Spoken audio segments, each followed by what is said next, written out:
Hi everybody, Melissa here. We're talking about Nick Carter's album, Love, Life, Tragedy, and we are on episode 4, Searchlight. Right off the bat, this was a very deep and complicated song for me to deconstruct. The graphic novel style love story mixed with the very sad song lyrics made it even more complicated. Once again, the song seems to be different from the theme of the video. And in the opening sequence here, we see our hero leaving behind the darkness from the previous episode. And he's coming to a cafe where he meets and falls in love with a beautiful woman.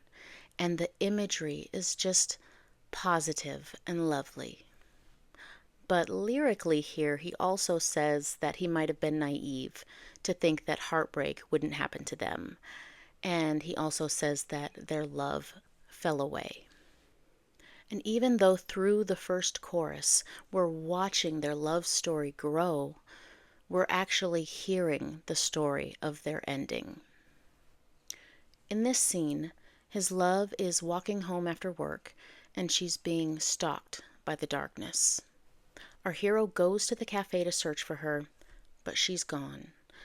The caption of the video actually reads that the cup of coffee and the rose are left for him as a message so that he knows who is responsible.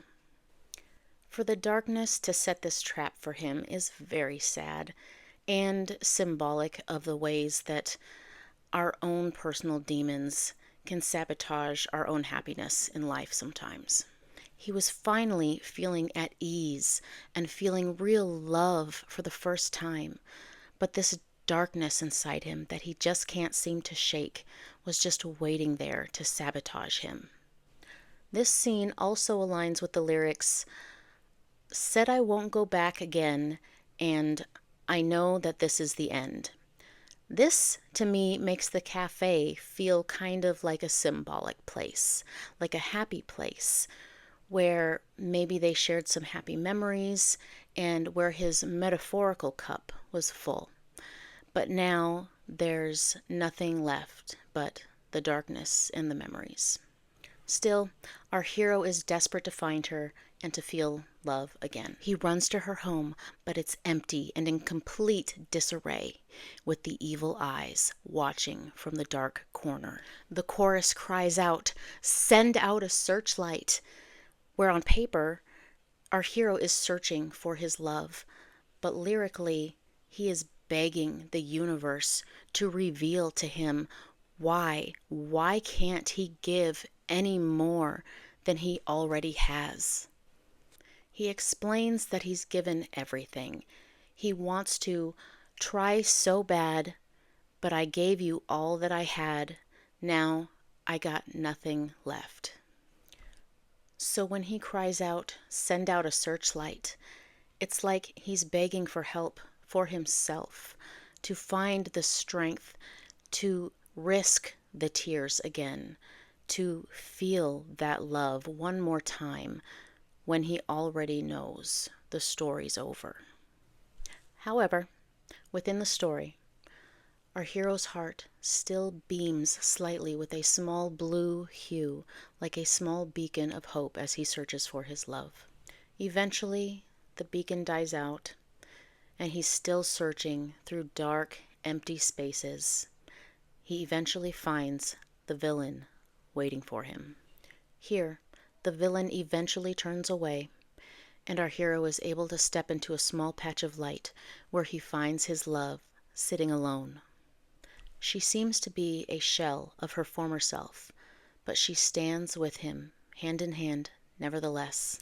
Here they're seen sitting in the shadows together, just content to be together. It's not until they embrace that they finally feel together again.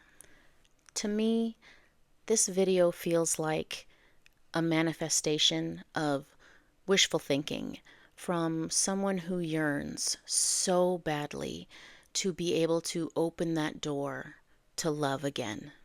There are so many ways to interpret this song and video. It could be as simple as someone feeling apprehensive about being vulnerable again. Or it could be a little more complicated. Many of us can relate to having someone in our lives that we've loved so deeply and given so much to. Either a partner, or a sibling, or a friend or family member. Someone who required so much of our love and took advantage of our capacity to forgive that they thought they could keep breaking us and still come back. On part of the YouTube description for this video, part of the caption reads, "He isn't just a hero anymore. He has something, someone to fight for." And on the Facebook post, part of it summarizes, "Now he doesn't just fight for goodness, he fights for her." I don't know if this is an honest explanation of his intention to fight for this relationship, or if it's a profound projection of needing himself to believe that he's fighting for something other than himself, as though he himself isn't enough, because who's fighting for him?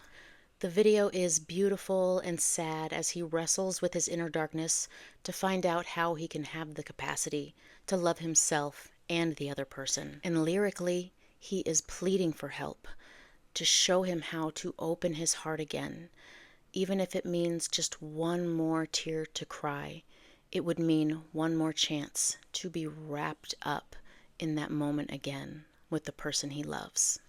There are a lot of ways still to interpret this song that I haven't even touched on yet. And my heart really goes out to those who identify with this song. And if you would like to share your thoughts, please do so in the comments if you'd like to open up that conversation, as Nick has done here for us. Nick, thank you once again for your insightful and poetic songwriting. I can't believe we're already on episode 4, and I will see you all in a couple days for episode 5. Thank you. Bye.